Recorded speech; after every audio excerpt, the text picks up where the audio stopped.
Buenos días, hoy hablaremos acerca de la dilatación de los sólidos. Mm, Principalmente tenemos una breve introducción. Se le llama dilatación cuando cambia la dimensión que experimentan los sólidos líquidos, ya sean líquidos o gaseosos, cuando varía la temperatura pero no esta permanece la presión constante.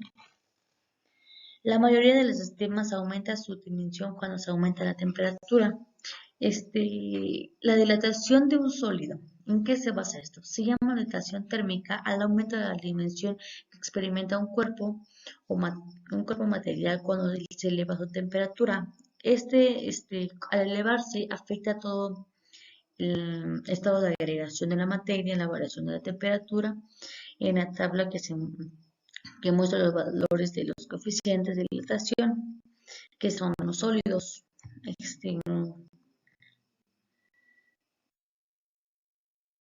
Otra dilatación, la experiencia muestra que los sólidos se dilatan cuando se calientan y se contraen, cuando se enfrían. La dilatación y la contracción ocurren en tres dimensiones, lo cual se basa en largo, ancho y alto. A la variación de las dimensiones de un sólido causadas por el calentamiento se le llama dilatar o la dilatación, pero lo contrario de esto es el enfriamiento, que se llama o se puede también basar como contraerse. A todos estos dos puntos se les denomina como dilatación térmica. La dilatación de los sólidos, como el aumento de la temperatura, ocurre porque aumenta la energía térmica y esto hace que aumente las vibraciones de los átomos, moléculas que forman parte del cuerpo, haciendo que pase posiciones del equilibrio más alejadas de las que haciendo. Nosotros, como poniendo un ejemplo, los materiales sólidos se dilatan en general al aumentar la temperatura, como he dicho antes. Un ejemplo podría ser cuando un aluminio se puede dilatar el doble de lo que se dilata el hierro, ya que contrae mayor calor y se calienta mucho más rápido. Otro punto sería de por qué los líquidos se dilatan más rápido que los sólidos, ya que las partículas tienen mayor movimiento que las de los sólidos, pero menor que los de los gases. De esta manera, las fuerzas de atracción entre ellas es moderada. Por este motivo, la dilatación de los líquidos es mayor de los sólidos, pero menor de los gases. Dilatación superficial. La dilatación superficial dice lo siguiente: cuando un área o superficie se dilata, lo hace incrementando sus dimensiones en la misma proporción.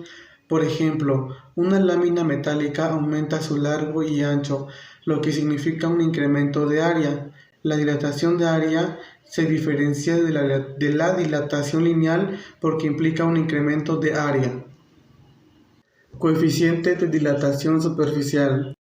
El coeficiente de dilatación superficial dice el siguiente enunciado, que es el incremento relativo de área o superficie que experimenta un objeto de determinada sustancia, de área igual a 1 metro al cuadrado, al elevarse su temperatura a 1 grado centígrado.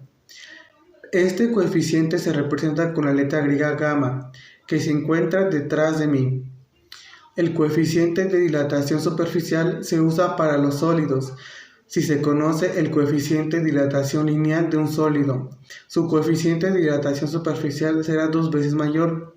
Y para sacarlo está la fórmula que se encuentra detrás de mí, el cual es gamma, que se representa con su letra, es igual a 2 multiplicado por el coeficiente de dilatación del material. Detrás de mí se encuentra una tabla con el coeficiente de dilatación superficial de cada material. En este caso serían no todos, pero algunos. Fórmula principal de la dilatación superficial. Al conocer el coeficiente de dilatación superficial de un objeto sólido, se puede calcular el área final que tendrá al variar su temperatura con la siguiente expresión, que se encuentra detrás de mí, la cual dice: AF es igual a A0 que multiplica a 1 más gamma que multiplica a TF menos T0, donde AF es área final determinada en metros cuadrados. A0 es área inicial expresada en metros cuadrados. Gamma, o representada con la letra Y, coeficiente de dilatación superficial determinada en un grado centígrado o grado centígrado a la potencia de -1. Tf es temperatura final medida en grados Celsius y T0 es temperatura inicial medida en grados Celsius. Ejemplos de dilatación superficial.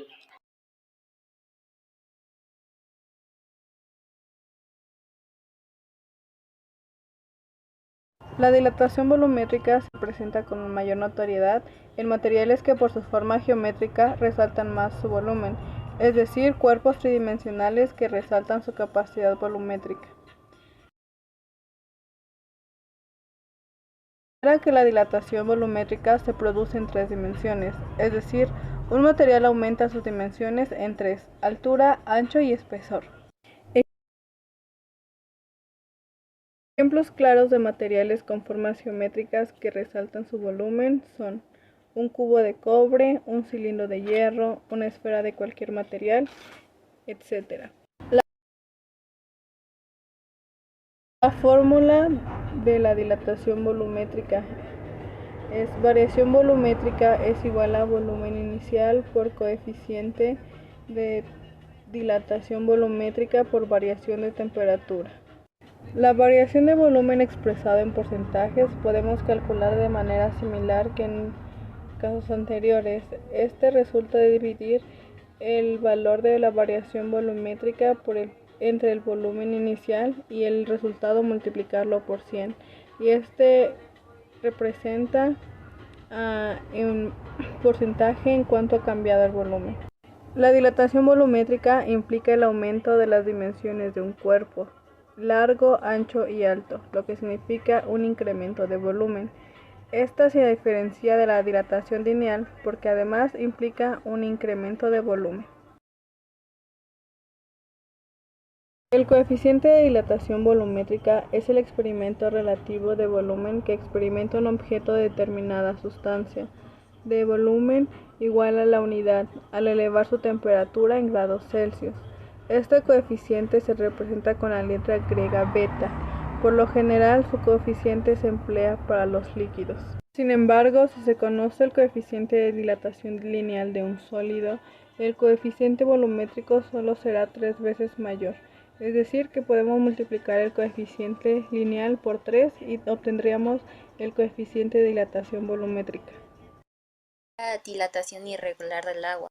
¿Qué es la dilatación irregular del agua? Que es una propiedad física en la que ocasiona que el agua sufra un proceso de expansión, que cuando se congela, este se considera que es una propiedad irregular, porque la mayoría de los elementos se expanden con el calor y se contraen con el frío.